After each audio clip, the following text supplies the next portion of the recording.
বাঙালি খানায় সবাইকে স্বাগত জানাই। ফুলকপির একটা পুরনো দিনের রেসিপি আজকে আমি আপনাদের সঙ্গে শেয়ার করব। স্বাদে কিন্তু অতুলনীয়, একবার না বানালে ঠিক বোঝানো সম্ভব নয়। তেল মশলার পরিমাণ খুবই কম। ছোট ছোট টিপস সহ আপনিও খুব সহজে শিখে নিতে পারবেন। তবে আমার বাড়িতে কিভাবে মালাই ফুলকপি রান্না করা হয় চলুন সেটা একবার দেখে নেওয়া যাক। আজকে রান্না করব নিরামিষ মালাই ফুলকপি।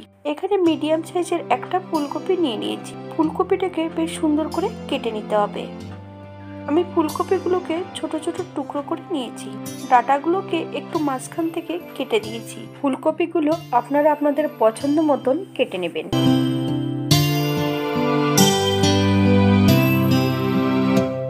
নারকেলের দুধের মালাই কিভাবে তৈরি করবেন? নারকেল থেকে জুসটা বের করে নিতে হবে। একটা কাচের পাত্রে 6 ঘন্টা মতন ফ্রিজে রেখে দিলে উপরের স্তরটা মালাই আর নিচের দিক থেকে হবে নারকেলের দুধটা, কিন্তু ক্রিম নেই তাতে।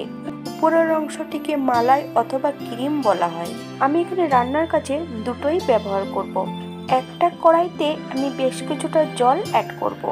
আমি জলটা আগের থেকে ইলেকট্রিকে ফুটিয়ে নিয়েছি। এই পর্যায়ে জলের মধ্যে 1 চামচ নুন অ্যাড করব। বেশ একটু ভালো করে ঘুলিয়ে নিয়ে সম্পূর্ণ ফুলকপিগুলো অ্যাড করতে হবে। আমি কিন্তু গ্যাসের ফ্লেমটা অফ করে রেখেছি।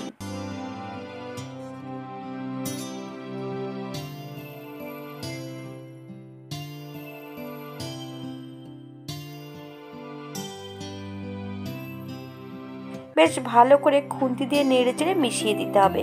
7 থেকে 10 মিনিটের জন্য ঢাকা দিয়ে রেখে দিতে হবে। ঠিক এইভাবে ফুলকপিগুলোকে ভাপিয়ে নিতে হবে।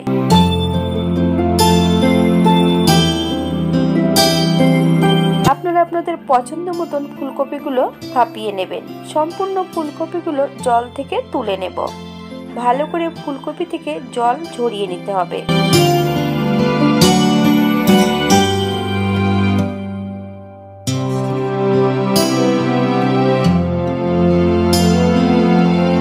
এই পর্যায়ে একটা কড়াইতে বেশ কিছুটা সাদা তেল অ্যাড করেছি। দারচিনি, এলাচ, লং আমি হাফ ডাস্ট করে অ্যাড করেছি।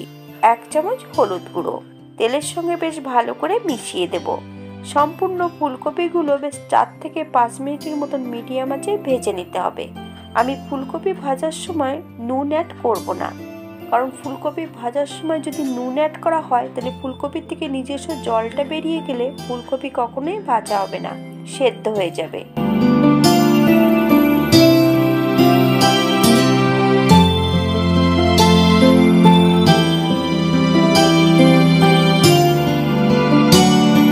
এই পর্যায়ে আমি সম্পূর্ণ ফুলকপিগুলো তেল থেকে তুলে নেব। অবশ্য সব তেলগুলো ফুলকপির পেটের মধ্যেই চলে গেছে, আর একটু কড়াইতে তেল বেঁচে নেই।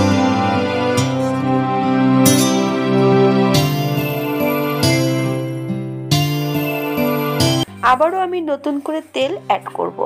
আপনারা আপনাদের প্রয়োজন মতন তেলটা অ্যাড করবেন। মিডিয়াম সাইজের একটা টমেটোর অর্ধেক বেশ মিহি করে কুচিয়ে নিয়েছি। 1 চামচ নুন অ্যাড করব। আপনারা স্বাদ অনুসারে নুনটা অ্যাড করবেন। 1 থেকে 2 মিনিটের মতন টমেটোগুলো বেশ মিডিয়াম আঁচে ভালো করে ভেজে নিতে হবে।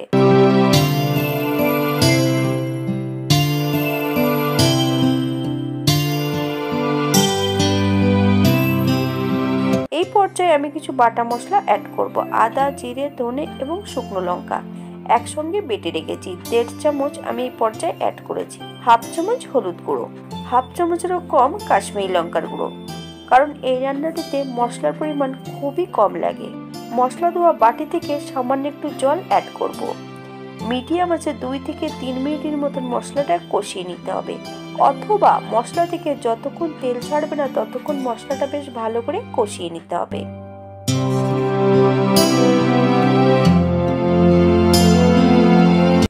এই পর্যায়ে ভেজে রাখা সম্পূর্ণ ফুলকপিগুলো অ্যাড করতে হবে। 1 থেকে 2 মিনিটের মতন বেশ মিডিয়াম আছে ফুলকপি মশলা সহ ভালো করে কষিয়ে নিতে হবে। আবার একটু নুন অ্যাড করব। আবার আমি হালকা হাতে 1 থেকে 2 মিনিটের মতন নেড়ে নেব।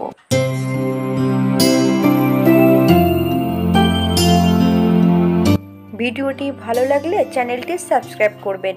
এমন নিত্য নতুন রেসিপি পাওয়ার জন্য পাশে থাকা বেলটি কিন্তু বাজিয়ে দেবেন, নইলে নোটিফিকেশন পাবেন না। এই পর্যায়ে পর্যায়ে আমি নারকেলের দুধটা দিয়ে বেশ নাড়াচাড়া করে মিডিয়াম আঁচে 5 থেকে 7 মিনিটের জন্য ঢাকা দিয়ে রেখে দেব, যাতে ফুলকপিগুলো সেদ্ধ হয়ে যায়।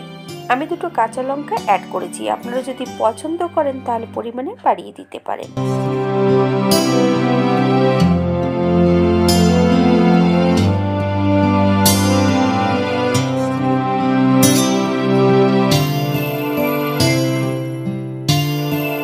ঢাকা খুলে হালকা হাতে আবার একটু নেড়ে চেড়ে নিতে হবে। খেয়াল রাখতে হবে ফুলকপিগুলো যাতে ভেঙে না যায়। একবার চেক করে নিতে হবে ফুলকপিগুলো সেদ্ধ হয়েছে কিনা। যদি সেদ্ধ হয় আপনারা পরিমাণ মতন চিনিটা অ্যাড করবেন। আমি এই পর্যায়ে 1 চামচ চিনি অ্যাড করেছি।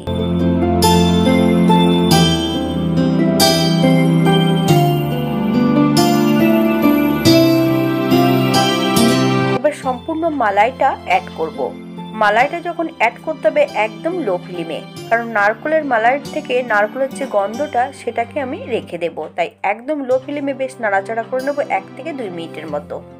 রান্নার এই পর্যায়ে 1/2 চামচ গরম মশলা বাটা অ্যাড করব। আপনারা যদি ঘি পছন্দ করেন তাহলে অ্যাড করতে পারেন। হালকা হাতে একটু নাড়াচাড়া করে 5 মিনিটের জন্য স্ট্যান্ডিং টাইম দিতে হবে, তারপর সার্ভ করব। এটা দেখতে যেমন ভারী সুন্দর হয়েছে, এটা গরম ভাতে, রুটি, পরোটা সবকিছুর সঙ্গে অসম্ভব ভালো লাগবে।